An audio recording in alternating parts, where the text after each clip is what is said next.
Malami, who is presently pushing to be president of Nigeria, we saw video of him telling his people how much money he's going to put in their account if he's elected as president of Nigeria. He wants to take over from Buhari. Malami knows that he might be going to jail after the end of Buhari's tenure if APC steps in, maybe he'll be allowed in. But if there is a kind of jiggle, a kind of jiggling in the system, it might not be able to get in there. So Malami right now is doing all that it takes, and one of the things he's doing right now is to make sure that the North supports him. In conjunction with certain people in the north of Nigeria, he has decided to fight the southern governors. The southern governors came up with this end of grazing, open grazing, taking cattle from one point to the other. They ended all of these things, and Governor Akeredolu passed this. They passed this into law in Ondo State. In general, the southern governors did this, and Akeredolu is the first to sign this into law in his own state, hoping that the rest of the governors would do the same. But unfortunately, the federal government, that is the Buhari cabal, the northern cabals, they realized that all of the southern governors are not working together in solidarity as expected. They've seen some loopholes here and there. So they have decided to take this to the court. Malami, the legal representative of the federal government of Nigeria, is now taking another section of the government, the state governors of the south, to court so as to argue their position on banning open grazing. How funny. Nigeria has already been restructured. For people who are saying, let us restructure, Nigeria has been restructured. They've restructured it to suit themselves. Imagine Malami, who is to be a legal representative of the federal government on matters that does not concern private sectors. Cattle business is a private business. How has it become a national issue? How has it become a federal government matter? How has it become a Buhari thing? How has it become a Malami thing? Is Malami now working as the Minister of Justice and the legal representative of the federal government, and also working for Miyetti Allah terrorist organization and all of that? What is really going on here? It is not even clear anymore. He has decided to stand firm behind their people, so as to, take this to the court. And you know how they go about these things. They know that the governors are not easy to push back, but there is always a way around it. What they do is they cut off allocation. But will they be able to do that to the south of Nigeria? I'm talking about the governors of the south of Nigeria. All of them, if they stand together, that is what it is. They must have found some Judas here and there, and they said, okay, you know what we are going to do is to shake the system a bit. Some of them will fall down, and that's just what it is. When a governor goes to Abuja to greet Buhari, and he said your boy is loyal, you know what it means? It means you are just the head, you are the king, we are just your slave. So everything goes. All they need to do is just to call that their boy that came to Abuja and say your boy is loyal, and a phone call.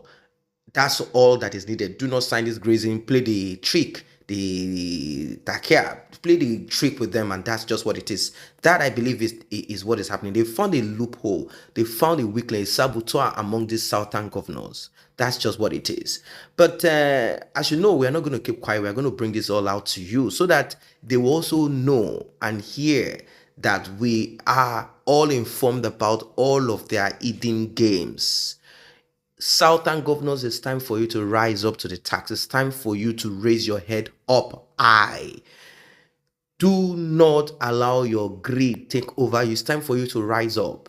Malami has no right. Of course, we know he's not that educated per se. We don't know where he got his law degree from. The way he interprets the law upside down and tells Buhari, you can do like this, you can do like that. That tells you already the kind of person he is. Who knows where he got his whatever from? Many of them got their certificates from this affirmative action where they are giving low cut-off mark to get themselves into university, and because they are able to speak one or two English one way or the other, and they had a little bit of their street intelligence into it, and they get themselves to wherever it is. Is Malami the best person to be in that position? Come on, let us get off from this stupidity. Look at him. every legal advice that he has given to this government does not make sense. Is he really doing these things so as to be in the good side of Buhari? Well, what they are trying to push for exactly, I'll tell you. You know, at the beginning, Buhari came up with this Ruga thing. And to a lot of people, the definition of Ruga is simply where a Fulani lives. That's where he's supposed to have his settlement. And that settlement can never be in the south of Nigeria since they claim they have huge landmass, huge population. So take your business down there. But they say, sorry, as a result of the lack of water and many other things, that's why we're coming to the south of Nigeria where you have plenty of feed. And we cannot feed our cows, it's too expensive. So we need free grass, we need your free farm produce. We just need to take advantage of you for our own private business. How stupid, how crazy. And they are pushing for another thing again. They are pushing for governors of the south of Nigeria to build ranches called Ruga. Build ranches. You know, they've made a plan, a committee sat and they concluded. They picked certain states and they said, okay, about 26 states or thereabout will be having Ruga, blah, blah, blah, and all of that rubbish that they came up with. So are they expecting that the state governor or the federal government will say, you know what, don't worry, just agree. We are going to just throw some money down to you.